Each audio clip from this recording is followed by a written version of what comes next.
This is a huge emotional roller coaster for a client. So it's not for me to be your best friend during this journey. I have to remain objective. I'm not going to agree with everything that you ask us to do. I will agree to some things. We're aware of the requirements of the court process. That's here for us to do. You need to know that we're going to be objective. And when you ask us to do something, it's got to be in the best interest of resolving this in the best way for you, for your children, for your ex, so that it doesn't become an unsustainable battle for you to be able to cope with.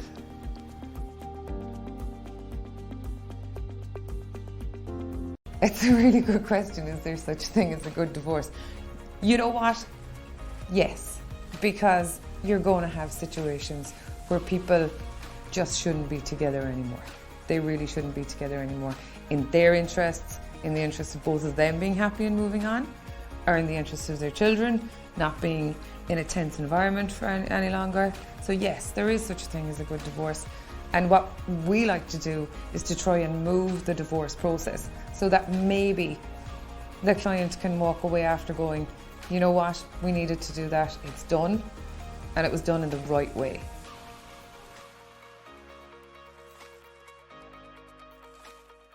So when it comes to the financials of a family law case, divorce or judicial separation, I think there's somewhat of a myth that it's going to be 50-50 down the middle, equal share, division of everything. In reality, that's not how it is. What has to be looked at is proper provision for both parties, particularly where one of the parties is going to have the kids living with them. That's what the courts will look at. So if you're legal age client or if you're a multimillionaire client, proper provision for the parties is what it looks at. The simple way to look at it is like this. It was one house with two incomes. It's now two houses with one income.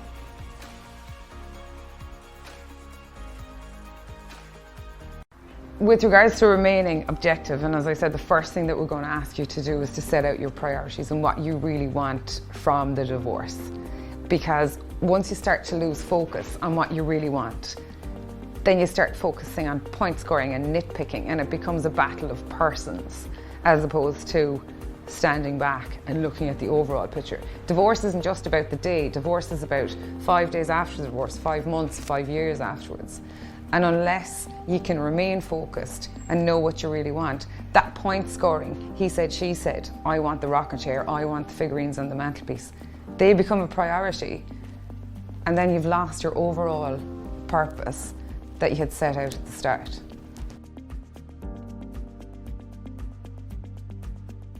No case is ever the same in family law.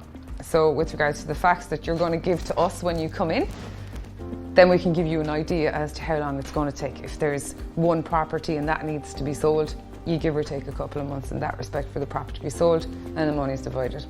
At the end of the day, that's really what a lot of it comes down to. A divorce can take maybe between 1.5 years and 2 years from the very first date to its actual conclusion, which is way behind the international standards with regards to conclusion of divorce and separation. But we are moving towards, I suppose, reforming the model and tweaking it so that it can be more efficient and that you can stay focused and get what you really want to achieve from the divorce process.